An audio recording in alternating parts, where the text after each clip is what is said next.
நம்முடைய தப்புனால வர எந்த பாடும் இதில் வராது. நம்முடைய தப்புனால வர எந்த கஷ்டம், உபத்திரம், பாடு எதுவுமே இதில் கணக்கெடுக்கப்பட முடியாது.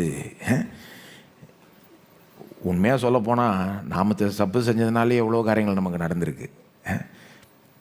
சிலருக்கு இன்னும் அதிகமாக பொருந்தும், ஏன்னா சிலர் இன்னும் அதிகமாக தப்பு செய்கிறாங்க இல்லையா? சிலருக்கு இன்னும் குறைவாக பொருந்தும். ஆனால் பொதுவாக யோசித்து பாருங்க. உதாரணத்துக்கு அந்த இஸ்ரவேல் மக்கள் வந்து சிறையிருப்பில் கொண்டு போகப்பட்டாங்க. அது வந்து அவங்க அந்த பாடுபடும்படி அழைக்கப்பட்டாங்களா? அவங்க சிறையிருப்பு பாடுபடுன்னு தேவன் அழைச்சாரா? கிடையாது.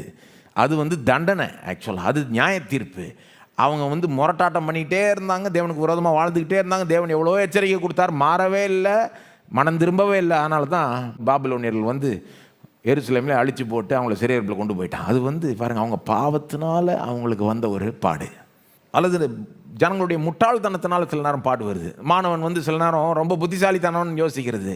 மாணவன் வருஷம் பூரா எக்ஸாமுக்கு படிக்காமல் முந்தின நாள் படிக்கிறது தான் ரொம்ப புத்திசாலித்தனம்னு யோசித்துக்கிறாங்க நிறைய பேர். ரொம்ப ஸ்மார்ட்டுன்னு அவங்களுக்கு நினப்பு. எக்ஸாம் முந்தின நாள் படிச்சுட்டு போனால் போதும். இப்போ இந்த மாதிரி ஒரு வாழ்க்கையை பழகி பழகி பழகி கடைசியில் முக்கியமான எக்ஸாமுக்கு இந்த மாதிரி செஞ்சு அதனால் கம்மி மார்க்கை வாங்கி அதனால் காலேஜ் இது கஷ்டமாயி அதனால் வேலை வாய்ப்பும் கஷ்டமாயி இது இப்போ இந்த மாதிரி சில கஷ்டங்கள்லாம் ஏன் உண்டாகுது? நம்முடைய தப்பு, நம்முடைய முட்டாள்தனம், இது நம்முடைய சோம்பேறித்தனம், அல்லது நம்முடைய அறியாமை எடுத்துக்கோங்க. எத்தனையோ காரியங்கள் நம்ம தெரியாதனாலே கஷ்டப்படுறோம் தெரியுமா உங்களுக்கு? தேவனே சொல்லிட்டார், my people perish for lack of knowledge. நமக்கு தெரியாத காரியங்கள்னாலே நமக்கே தெரியல நம்ம எவ்வளோ தேவையில்லாமல் கஷ்டப்பட்டுட்டு இருக்கோன்னு. அதனால தான் நாலேஜ், விஸ்டம், ஞானத்தை, அறிவை வந்து ரொம்ப ப்ரையாரிட்டைஸ் பண்ணணும். அல்லது அவிசுவாசம் எடுத்துக்கோங்க.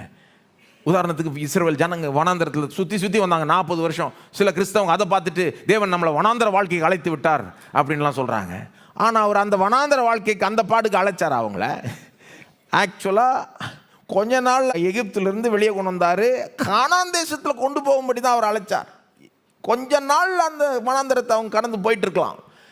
ஏன் போல? ஏன் 40 வருஷம் அங்கேயே சுற்றி வந்தாங்கன்னா அவங்களுடைய அவிசுவாசம். அப்போது இதெல்லாம் பாருங்கள், அவங்க தப்பால் வந்த ஒரு பாடு, ஒரு கஷ்டம். இது மாதிரி வந்து வர்றப்போ இது கிறிஸ்தவ பாடு, பாருங்கள் நான் கிறிஸ்துவுக்காக பாடுபடுறேன்னெலாம் சொல்லவே முடியாது. இந்த மாதிரி பாட தேவன் நமக்கு விரும்பவே இல்லை. இதை எதிர்க்க சொல்கிறாரு. தயவு செய்து முட்டாள்தனமாக நடந்துக்க வேண்டாம், இந்த பாவம் செய்யாத, நமக்கு வழியை காண்பிக்கிறார், நமக்கு போதிக்கிறாரு, அறியாமையில் வாழ வேண்டாம், வசனத்தை கேட்டு கேட்டு விசுவாசத்தில் வளரணும். அப்போது இதெல்லாம் நம்ம அனுபவிக்க தேவையே கிடையாது பாருங்க.